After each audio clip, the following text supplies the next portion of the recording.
Today is about collaboration, and I'm going to talk to you about what I think is the most important collaboration you will ever get, and that is the collaboration between you and your mind. When you can collaborate with your mind and tell it what you want, you will get what you want. Now, I'm very lucky that I've been voted Britain's best therapist several times, and I'm in the Tatler Guide to the best of the best.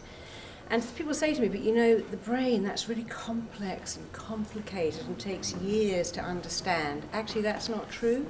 What I believe is you need to know 4 things about your mind. And if you put these 4 things into practice, you will have success across the board at every level. So let me tell you what these 4 things are about your mind.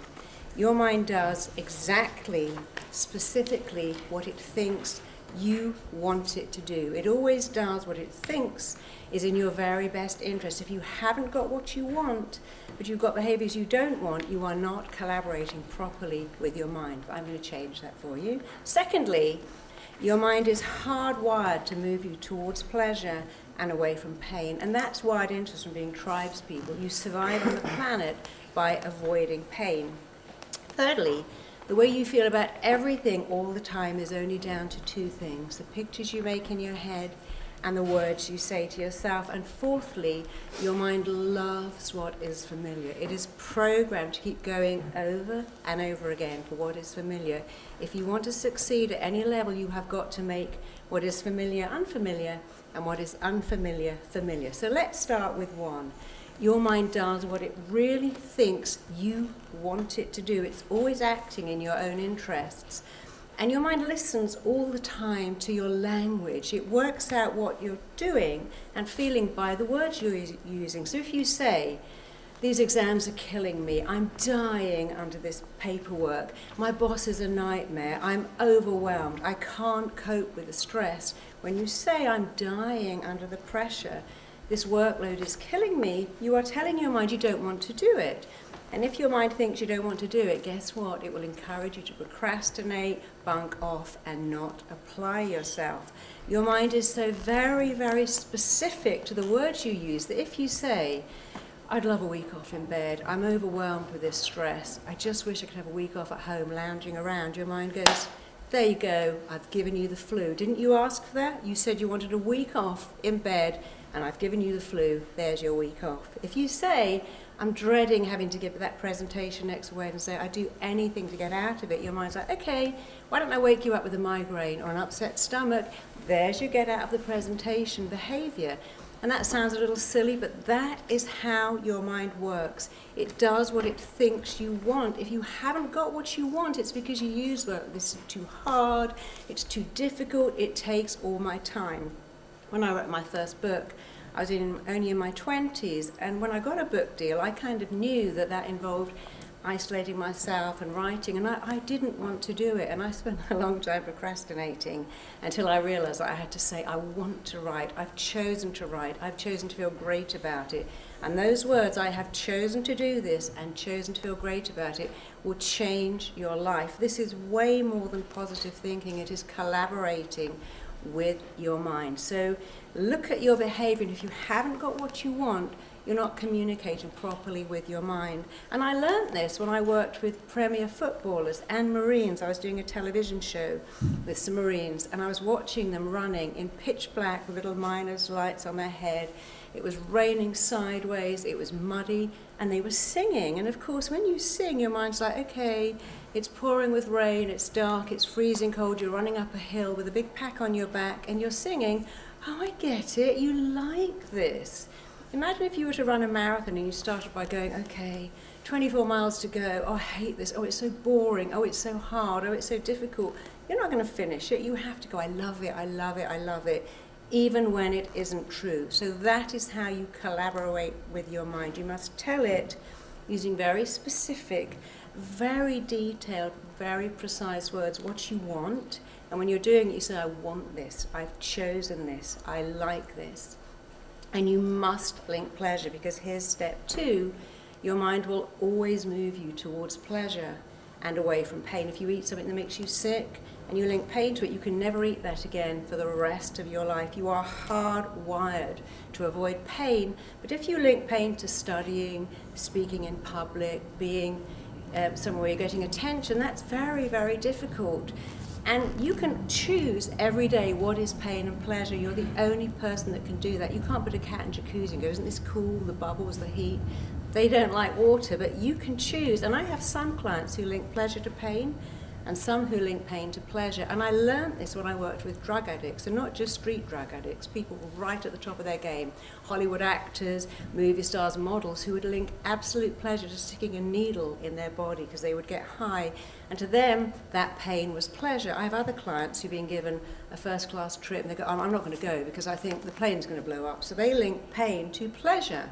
So a couple of years ago, I broke my arm, and when they took the cast off, it was up here, and they're like, oh, and I said, okay, how do I get it straight? And they went, we can't actually get it straight. You know, you can have some physio, it might drop another inch. And I'm like, no, you don't understand. I do yoga. I can't do the downward dog with my arm like that. I can't do the warrior with an arm like that. I must have my arm straight. And they're like, well, we can break it under surgery, but it might not work, and it might make it worse. So I don't do no. I want a straight arm. So I found the best physio, and I said, can you straighten my arm? And he said, oh yes, but it will really, really hurt, and it will take a lot of commitment. You've got to come in twice a week, and I've got to break all the little capillaries. So I knew it was going to hurt, but I know how to collaborate with my brain. So I went along and I kept saying to my brain, I want it, I want it. I have chosen to have a straight arm. I can take the pain, I want the pain. And I was singing this song by the Black Eyed Peas called Let's Do It, Let's Do It, Let's Get This Started.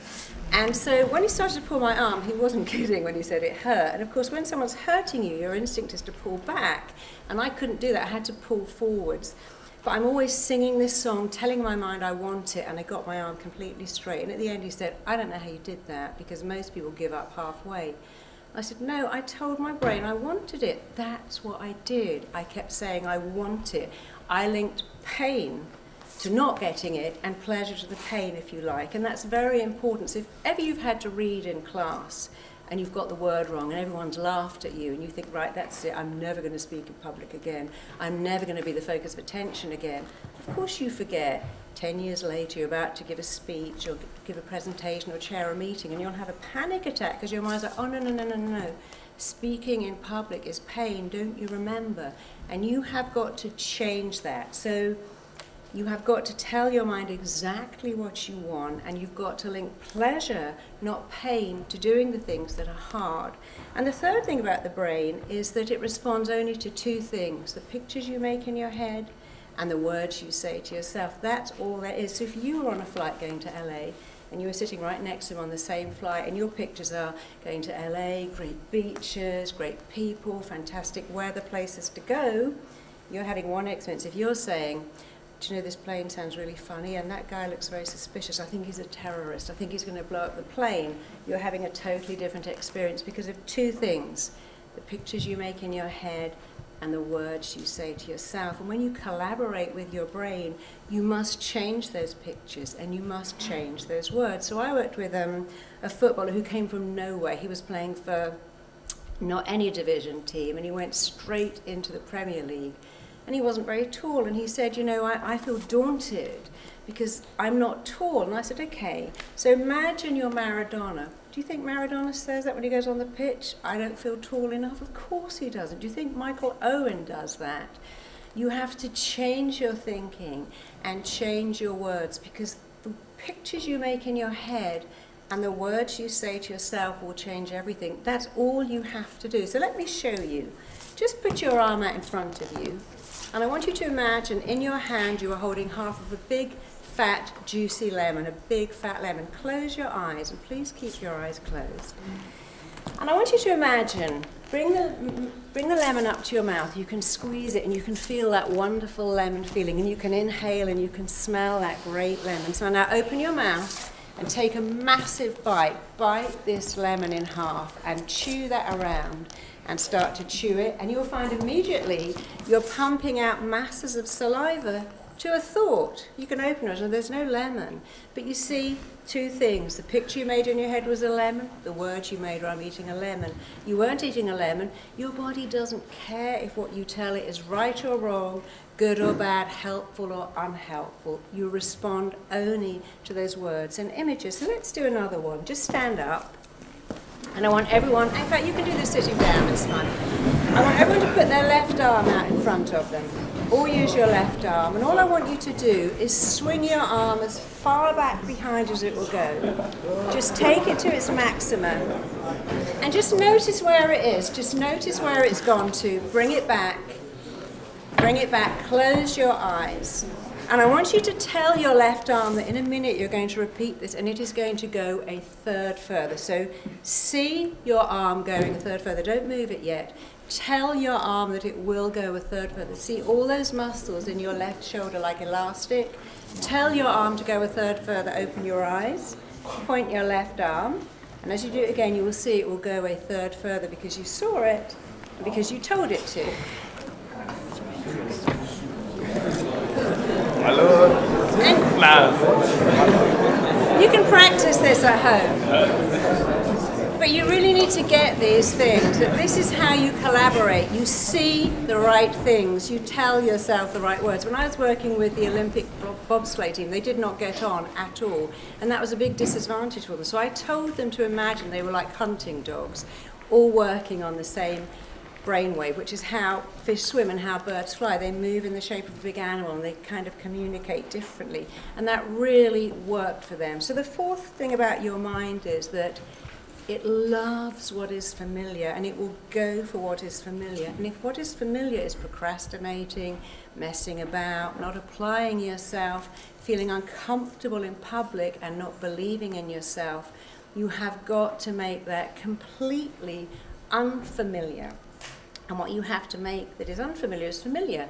Working hard, believing in yourself, putting in the hours, deciding to love it. And it's a real English thing that we don't like to say, I'm the best, I'm the greatest, I'm really good at what I do, I'm an expert at this.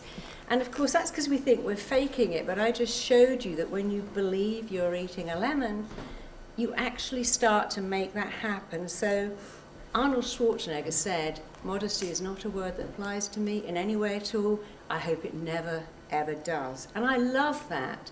And Muhammad Ali said, it's people's fear that stops them taking on challenges. I told myself I was the greatest before I even was. I believed in myself. And then guess what? I became the greatest. So what a concept. He told himself he was the best.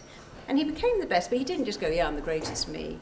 He trained, he worked out, he was disciplined, he believed he was the best. And I worked with people at the top of their game, top CEOs, top actors, top everything, top rock stars. They all have to tell themselves they are the best, because what's the opposite of that? Oh, I'm just average, I'm not really good enough, I can't really do this, it's too hard, it requires too much commitment. I just showed you whatever you tell your mind it believes. So tell it better things. First you make your beliefs and then your beliefs make you. And if you believe in yourself, other people will believe in you too. And when you stretch your mind to a new dimension, it never, ever, ever goes back, because your potential expands as you move towards it. You can't even know what your potential is. So when Roger Bannister wanted to run a mile in under 4 minutes and no one had done that, he did these 4 things. He told himself, I want to do that, I want to make it happen. He linked massive pleasure to doing that. He saw constantly his body going through the tape at 239 seconds, and he made it familiar because he did run a mile in under 4 minutes, and that same year 8 more people did it. The following year 57 people did exactly the same thing. So he made what was unfamiliar familiar. When Mark Spitz won 7 Olympic gold medals for swimming, before most of you were even born, he was a hero. That was amazing that he did that. And now his speeds aren't even that special, because your potential expands as you move towards it. So if you want to have the most fantastic collaboration with yourself, you've got to remember these 4 things. Tell your mind what you want. Link massive pleasure to going there and pain to not going there, so you can motivate your mind and use very detailed words. Change the pictures, change the words, and make the familiar unfamiliar and the unfamiliar familiar. So when I wrote my first book, I went along to Penguin and they said, yeah, we love this book, but we want to change it. I want you to write 10 chapters on this particular brain psychology. Can you do that? And you know, I couldn't. I could come up with 4, maybe 5. And I had a choice, go, no, sorry, can't do that. Here's your advance back. Or to go, yes, of course I can do that. So I picked this. I said, yes, of course I can do that. 10, yes, that's fine, no problem. And I had faith, that's all I had. Absolute faith. My brain would come up with the other chapters. And in fact, I was driving along Earls Court Road one day, and 2 of them came into my head, and I stopped the car and wrote them on a piece of paper. By the time I sent that book back, I could have given them 35 chapters, because my brain was expanding all the time, because I programmed it the right way. I told it to go ahead and find that information. Okay, so I could talk to you a lot, but it's not really about how much I talk to you, it's how much you take this on board. If it's familiar to go to lectures, listen to people, go home, and then do something else, make that unfamiliar. You have everything to gain by doing these 4 things. Tell your mind exactly what you want. Use really detailed, descriptive, positive, powerful words. It's not positive thinking, it's rewiring your brain for success. And that is success across the board, not just in business, not just in athletics, but in everything, even in your relationships. Link massive, huge, enormous pleasure to getting there and pain to staying the same. Change the pictures, change the words. When you have a brilliant brain, and we all have a brilliant brain, you have 2 choices. Rationalize why you feel so bad, or talk yourself out of it. I can't cope with these exams, I'm not getting enough sleep. Or change that to, this is temporary, I can do this, I want to do it, I'll sleep later. And make the familiar unfamiliar. Most important, make self-belief so normal to you that everyone else believes in you too. And thank you for listening.